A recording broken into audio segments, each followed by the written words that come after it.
Good morning, everyone. Good morning. I am Reverend Hugh Odhner. I'm from the Brenathan area, and the flames just took my topic, which was a talk on the Good Samaritan. But I won't put on a play for you. I'll try and keep somewhat to the original. But I wanted to read over parts of the story, not as much detail. First of all, we had the lawyer.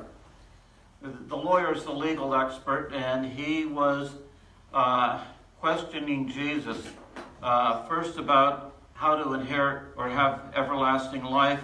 And then it said he wanted to justify himself.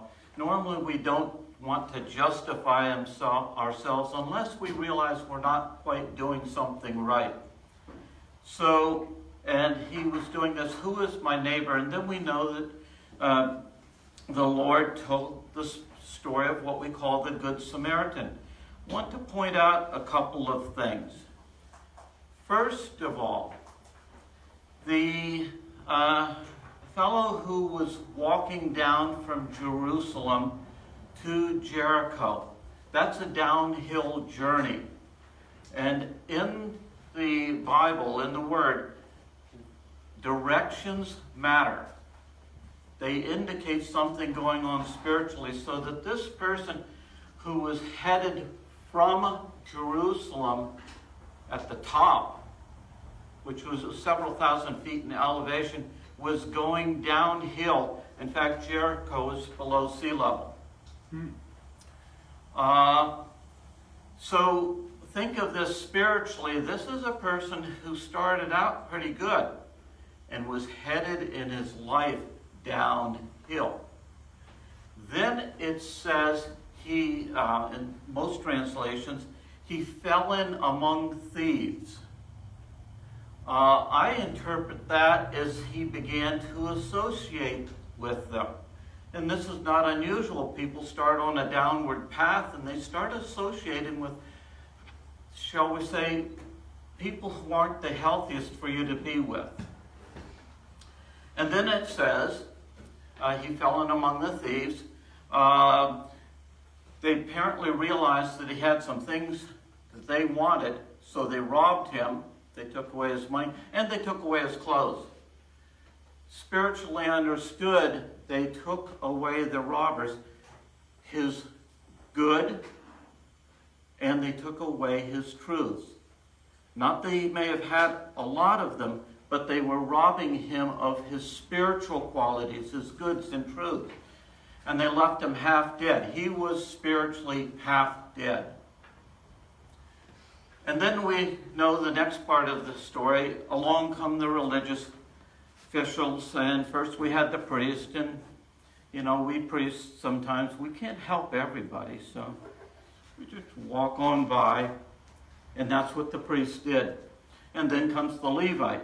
Now you also know there's a side story here, because Jesus rarely ever spoke highly of the religious officials in Jerusalem at his time. So his fall guys, I guess you could say, were the priest and the Levite. And they just passed by, and then comes the Samaritan. The Samaritans were despised by the Jews of that time. And some of that was regarded the opposite way. The Samaritans did not have a positive opinion of the Jews, so that at one time when Jesus stopped in the village of Sychar to talk to a woman, that in itself being unusual, but a Samaritan woman even more unusual, the woman questioned him, "Why are you talking to me? The Jews have nothing to do with Samaritans." So here were two groups within miles of each other, and they just didn't have anything to do with each other. So the Samaritans were despised. And who does he pick to be the hero of the story? The most despised people to the Jews. He then has the Samaritan aiding the injured person. And one of the things they did is he picked him up, he bandaged his wounds, and he poured on oil and wine. I'm going to talk about that in a minute, more about that. And then he took him to an inn, paid the innkeeper to take care of him while the Samaritan took off on his journey, and said, if you spend more, I will come and repay you. That is an act of kindness. So one of the biggest things in this story that's easy to pick up, because it's right there, is who showed mercy, who showed kindness. And even the lawyer could figure that one out. You know. And then the Lord says to the lawyer, go do likewise. So be charitable just like the Samaritan was. So that's what I would call the surface story. Within that story, there's some deeper stories, one of which is just thinking of the direction that the person was going who fell in among the thieves. The fact that he fell in among the thieves, that's telling you, I think, a story of something that happens to many of us. Sometimes in our lives, things are going well. We're on the top of the mountain in the city, in church. Everything is going well. And then we start gradually a downward journey, going downhill. And sometimes in that downward journey, we associate with the wrong type of people. And that association can be very hurtful to us. So with the person who was injured, he was beat up. He had his goods and his truths taken from him. And sometimes when people get in that state, it is the good people of the church who may desert them. You know, they're no longer good, upright church people. They've gotten themselves into some kind of trouble. And so they desert them. And then it's the person from outside the church, the Samaritan, who comes along and treats them and binds up their wounds and gives them the oil and the wine and tries to start healing them. So that's the one story. Now, so it is a teaching, the parable of the Good Samaritan is a teaching about charity. Now, usually the focus is on what I said and what the kids were talking about, the flames, on the kind actions of the Samaritan to a stranger. The Lord uses this clearly as an illustration of charity to the lawyer and also to us. But I want to focus on another aspect of the story.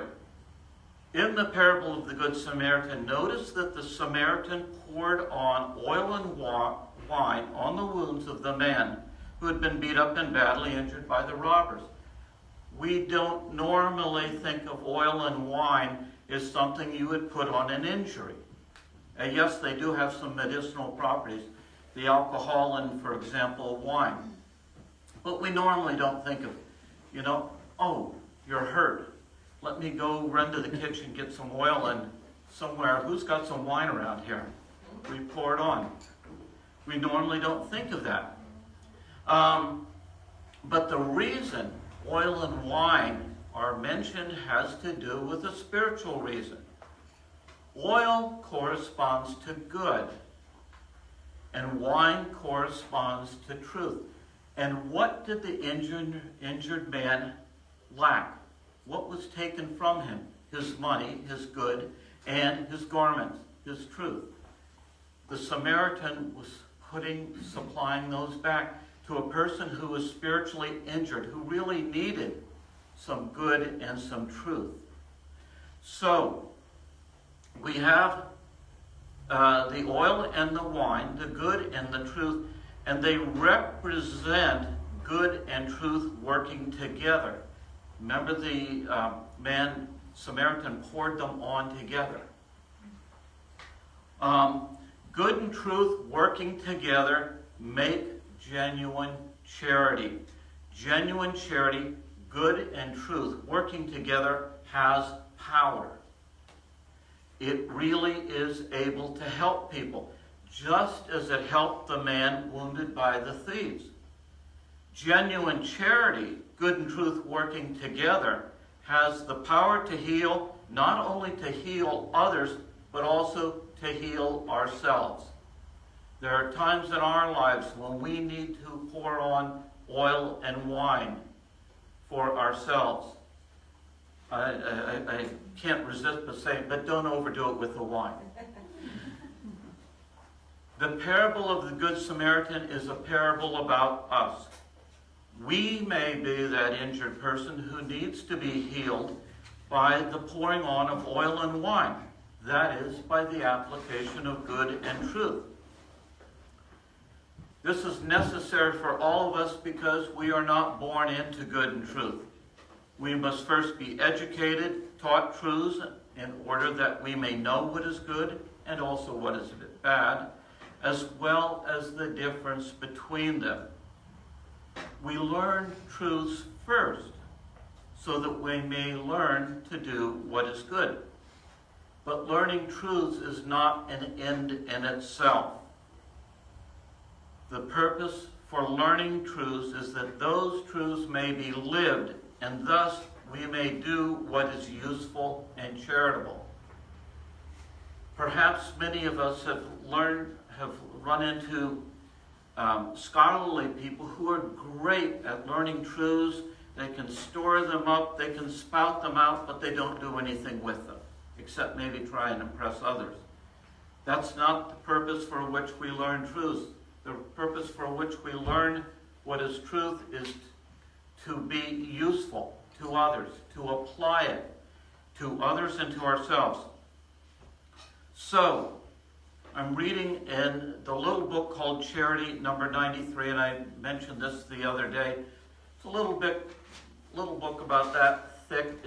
For me, it's a wonderful book because it illustrates examples of charity in a practical way.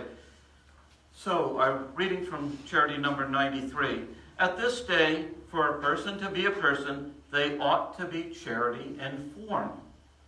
Another way of reading this passage could be, in our present state, so that a person may be truly human, they must become charity-informed. What makes us truly human is the joining together of good and truth in ourselves. And this good and truth, if we are willing to receive it, comes from Him who is truly human above all, the Lord and His divine human.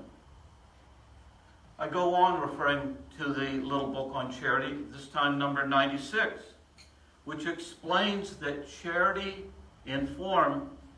by charity informed is meant that a person's life is a form of charity. It is an example of charity in action.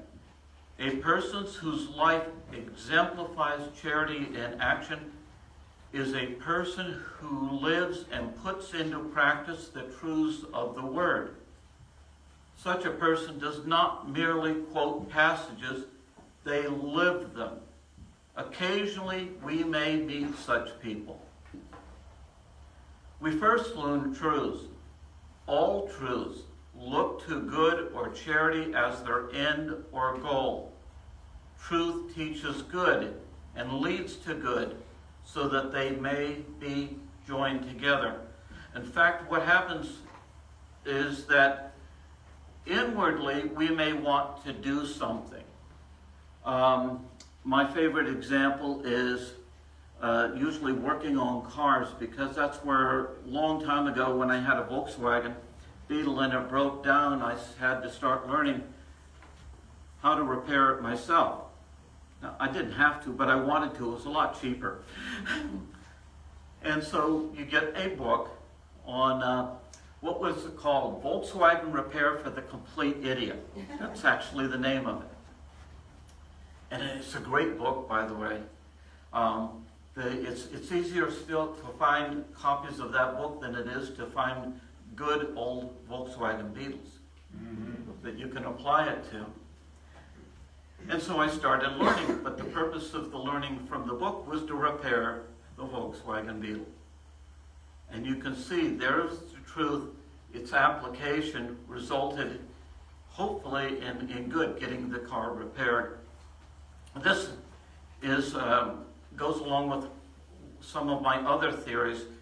For example, modern civilization cannot exist without plumbers. So we really need to thank all of our good plumbers. We need to thank those who do the things what do we call them now? Sanitation engineers?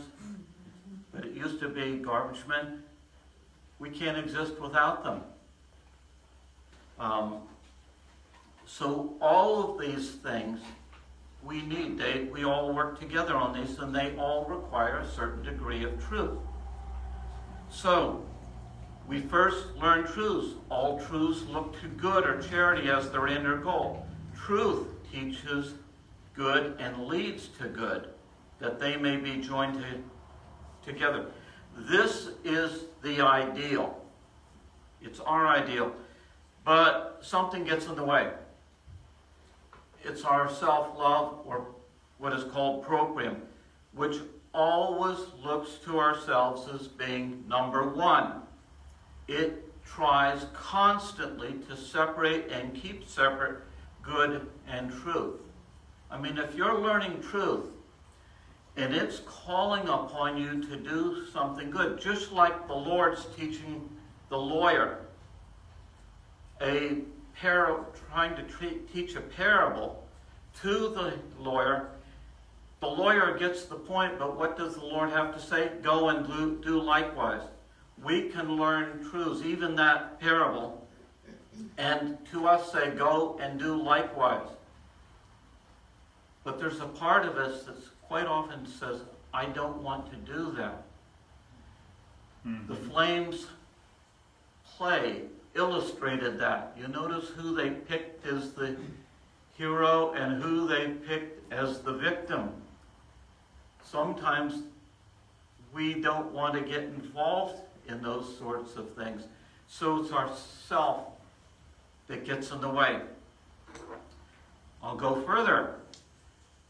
It looks to ourselves in number one, tries constantly to separate and keep separate good and truth.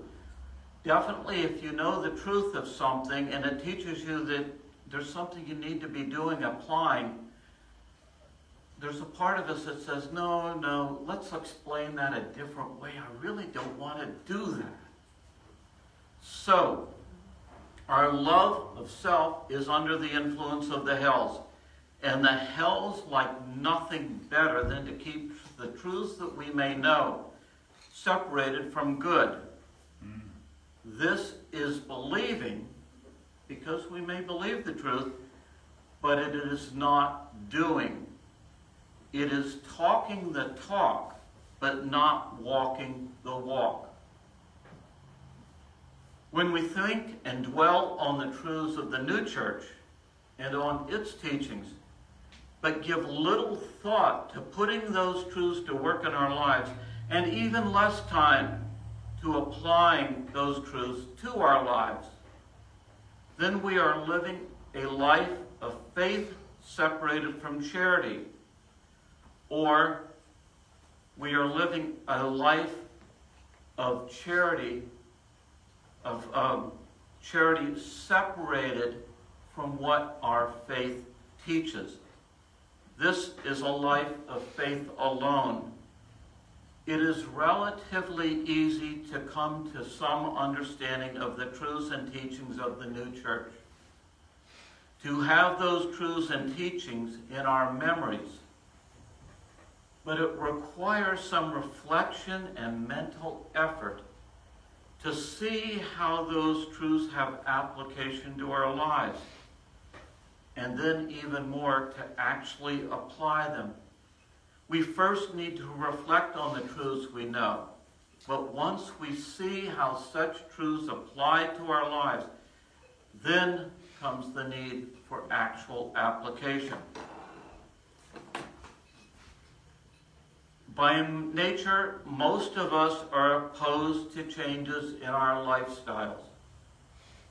We may be very comfortable and contented to live as we live, even when it is a worldly life.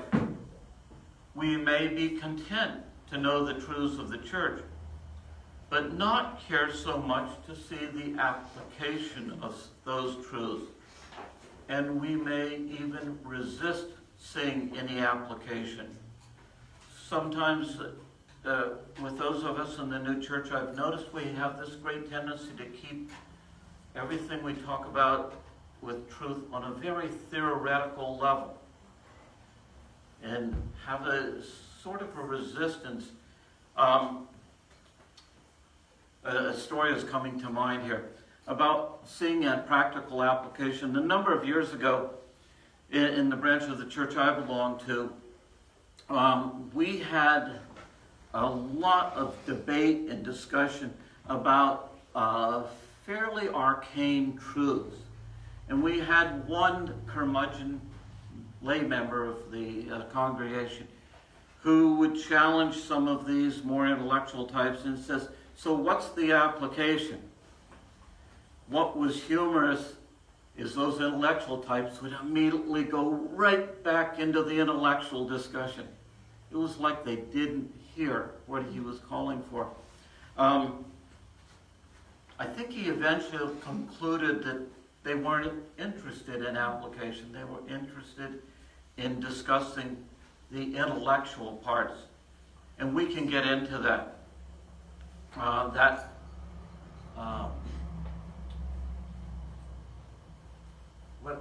What's the word I want? We can get into that routine of just discussing truths intellectually without application. We may be content to know the truths of the church, care not so much for the application of the truths, and even resist seeing an application. Our natural life, left to itself, desires to enjoy the pleasures and delights of the world and the body. It wants to keep the truths of the word and of doctrine a thing of our memory only. Our natural tendencies work to keep us in a state of faith alone. So it used to be in the older days of the church, the new church was always talking about that old church out there that was in faith alone. Mm-hmm. That has no application today. Some of those old church types and their faiths are getting very much involved in charity. What we have to worry about now is that we get into a form of faith alone, that we start discussing our teachings and doctrines, but we don't seek application to them for them. So it is easy to keep faith separate from charity in our lives. Our hereditary tendencies incline us to separate them, and the hells urge and influence us to separate them. So, how do we unite faith and charity in our life? We can begin to unite them when we live according to this truth. And you've heard it before earlier this week. That the first act of charity is to look to the Lord and shun evils because they are sins. And the second act of charity is to do good. The first and second acts of charity actually make one. When we do the first act of charity, that is, when we look to the Lord and shun evils as sins, then we are doing the second act of charity. We do the good of charity. Let us reflect upon some passages from charity. Before the good a person does is the good of charity, evils must first be put away because it is contrary to charity, and this is done by repentance. Since evil must first be known for the reason that it is to be put away, the Decalogue was the first of the word, and is also the first of the doctrine of the church. All are initiated into the church through knowing evil, because it is against God and not doing it. In my own print, I put the not doing it in bold, because that's the important part of knowing what is evil. What is knowing the Decalogue is to not do what is wrong. And the last thing, and I'm concluding with, I also really like this, and I read it a few days ago. When anyone does not do evil, they do good. It can therefore be taken as a maxim that to shun evil as sin is to do good. Thank you. Questions, comments, criticisms? We have a microphone for the questions today, so everybody can hear them.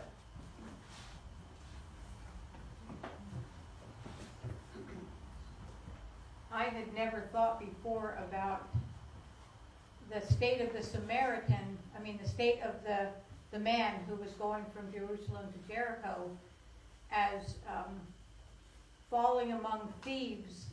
I just pictured that he was just robbed and left there. Mm-hmm. I never pictured before that he actually consorted with the thieves. And is that just a postulation on your part, like just a thought that came to you because of the context of the story? It came to me from the context of the story, but also because I was paying attention to the direction that he was moving in, that he was going downhill, and I thought, he is going from the holy city Jerusalem down to Jericho, which is in the valley, below sea level. And I said, this could be the direction, representing a direction, and I think it is, representing a direction of life. And it also, many of the translations, they said he fell in among thieves. Mm. And quite often we fall in when our direction in life is heading downward. We tend to fall in with the wrong type of company.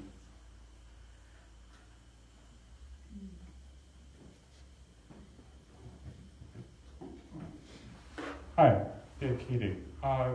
One thing, often we have what we think are very good excuses not to get involved. And the priest and the Levite had probably gone to Jerusalem to become ritually pure. And touching someone in that situation would have undone that. And so they had good reason not to touch them and to, someone else will do it, or if I do this, I'll be, that will undo everything I went to Jerusalem to do. So his audience probably understood that. And in a way, I hadn't thought this before, but the Samaritan probably didn't have that block in his mind that would make him impure to touch this person. And but it was Jesus' lesson that we hopefully understood, or he went into it later, that ritual purity isn't what's important, it's helping the neighbor. Good point. I'm glad you brought that up, because it occurred to me also in this story. The priest and the Levite would have been obeying Jewish law by not touching blood. And the man, it says, was lying there half dead. They might have looked at him and said, he's a dead guy, I can't touch him, because they would have been ritually unclean. So yes, they would have been obeying the Jewish custom and tradition by not doing that, and yet they were neglecting what was called the higher law. And do you remember how many times the Lord was criticizing the scribes and Pharisees and lawyers and religious officials because they were holding to their traditions but not doing the weightier matters of the law? The straining at the gnat while swallowing, as it were, a camel. They weren't doing the basics of charity when they were called for. And yet the Lord also said, what man of you, if his neighbor's donkey falls in a ditch, won't lift him out on the Sabbath? Because they made an exception for that in their law. So thank you for bringing that up, because yes, they may have been doing what was religiously the correct thing to do, but from the standpoint of charity, totally wrong. I actually have two questions now. Okay? First one is, because I didn't notice in the text, but what direction were the three other people going? That also came to me. So let me see what we have here. I have to go back. I took my bookmark out. And we want to go to Luke 10.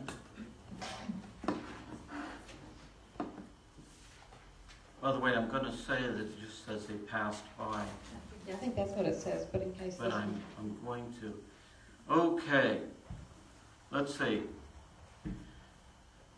Now in this translation, now by coincidence, a certain priest was going down over that road. That indicates downhill also. But when he saw him, he went by on the opposite side. Likewise, the Levite also, when he got down to the place and saw him, went by on the opposite side. I would say that they were all going downhill. What does it say about the Samaritan? The what? The Samaritan, was he going up or down, do you know? Oh, let me go to the... But a certain Samaritan traveling the road, doesn't say which direction, But he does take him to Jericho, right? came upon him and seeing him. And after treating him, it says, he then mounted him upon his own beast and brought him to an inn.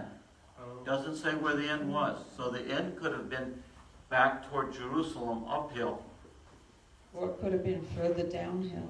Or it could have been further downhill. But it doesn't actually say. Just lateral. Okay. And then my other question is, it starts off with the lawyer saying, who is my neighbor? Mhm. So then there's a story, and it turns out the neighbor is the Good Samaritan. But the injunction at the end is to go and do the same thing, not now love all people that help people. So I just saw a disconnect there, if you would care to comment on that. At the end, Yeah, I don't know. oh, If I were Jesus, no, I'm just teasing, but like if somebody said, who's the cook? I'd say, well, is it the one that sets the table? Is it the one that's eating? Or is it the one that's the cook? Oh, it's the cook. Okay, that's the cook that you should talk to or something. I don't know. But instead, the lawyer asked, who is the neighbor? And instead of pointing out, this is the neighbor, he said, be the neighbor, not love the neighbor. he was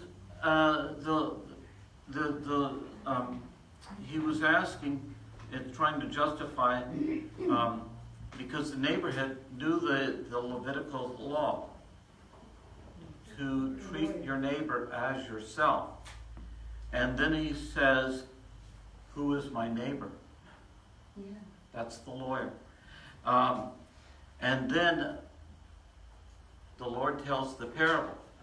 Then he says to the lawyer, who of these three seems to you to have made himself neighbor to the man who fell among the robbers or the thieves? He, that is the lawyer, said, the one who acted mercifully towards him. Jesus then said to him, go your way and do likewise. So he is telling him to be merciful, just as the Samaritan was.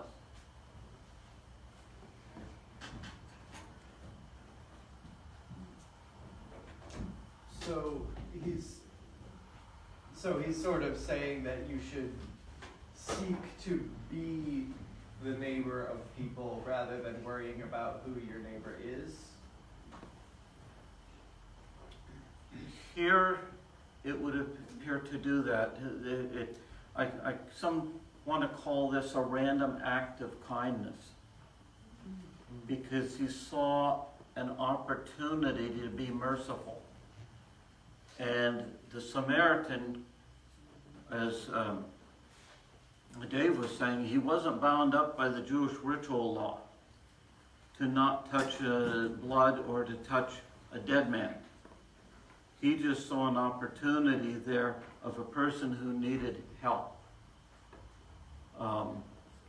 Did that answer your question, by the way? Corey in the back. Yeah, I look at the story as actually answering the question personally.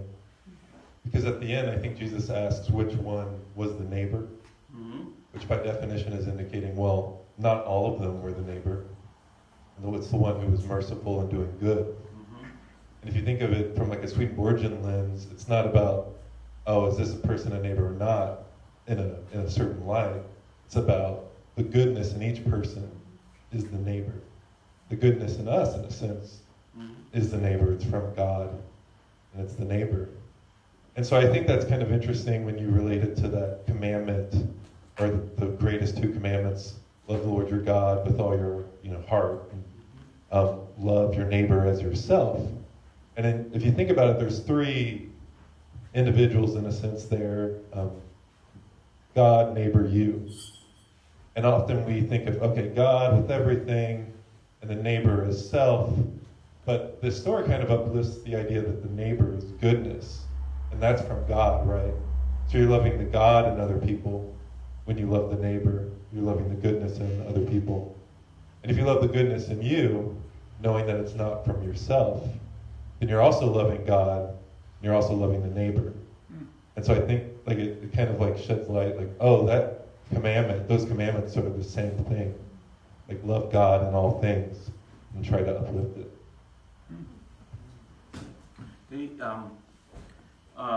And in our lesson here, which I talked about, was what was poured on by the Samaritan, the oil and wine.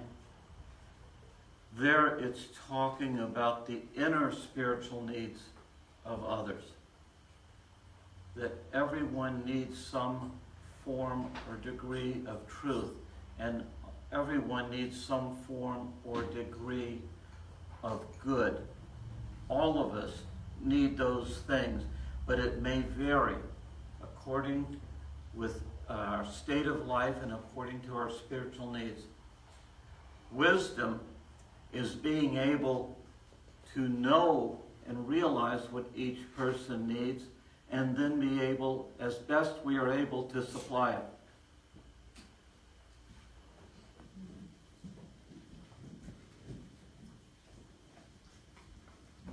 I was thinking, listening to all this, the Lord had a way of turning things around, sort of turning things on their head in an unexpected way. And my natural inclination would be being asked, who is the neighbor? Well, the person near me is my neighbor, or the person that it's about me helping someone. The Lord sort of turned it around and said, now who is the neighbor to the man? Like the Samaritan came along and saw the man as his neighbor. And, I mean, maybe not in his head, but someone who needed help. And so he was the man became the neighbor to the Samaritan. But the Lord asked, who is the neighbor to the man? And, well, who knows who his neighbors were, but the looking at it, that the Good Samaritan was the neighbor, and then go and do likewise. It sort of turned things on its head. Like you have to think a little bit in each part of this story. You have to think a little bit. It doesn't just oh yeah, well that's a simple. The more you think about it, the deeper it gets. And well, that's the Lord's way in those parables. And so anyway, I just find that intriguing that who is the neighbor to this man, not who is your neighbor. Well, everyone that you come upon is your neighbor in a sense, but the good neighbor was the man who stopped to help.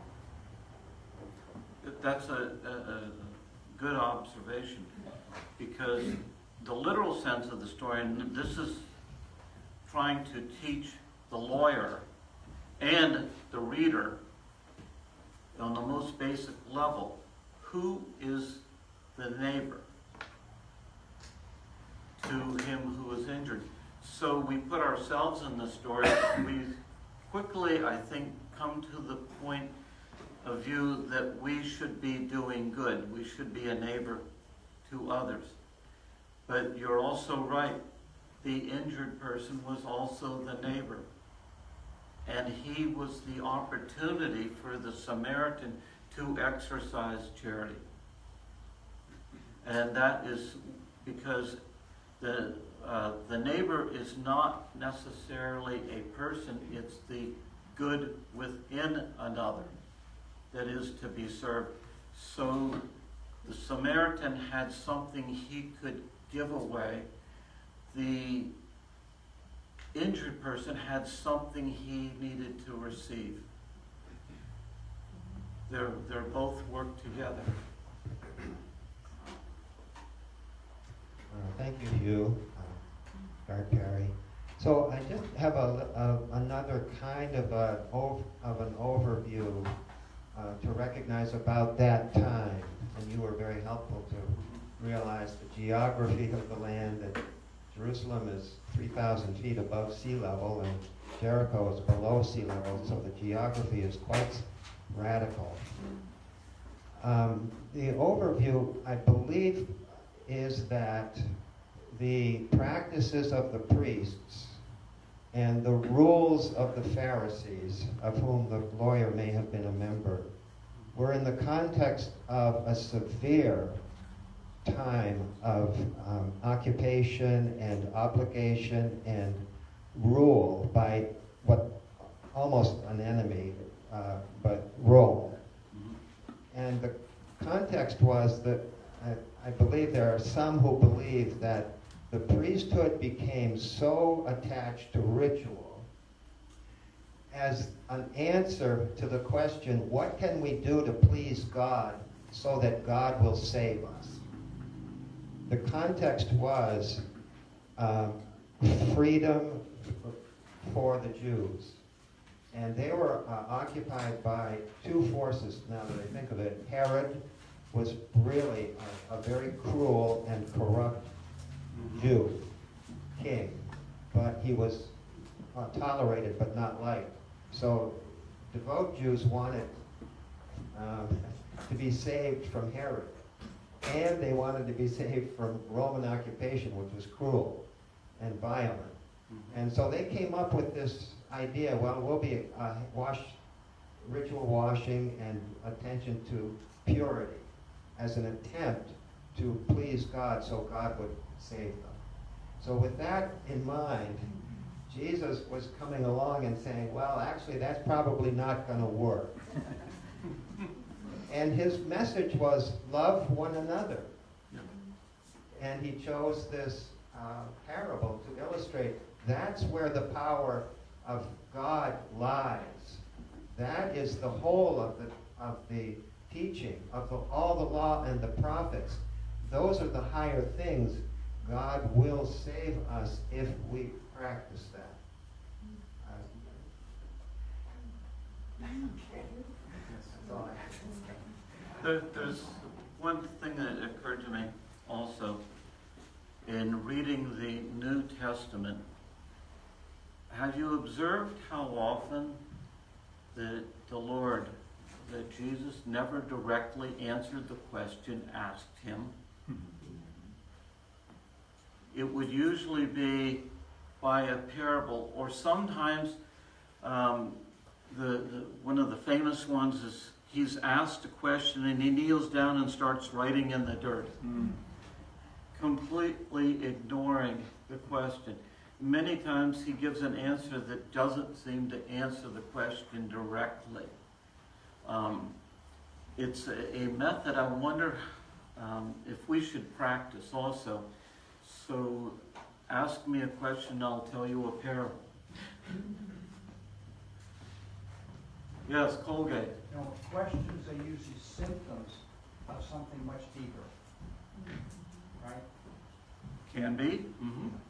Most of the time in my life, when someone has a question or opposes something or wants something, Mhm. it's a symptom of something much deeper.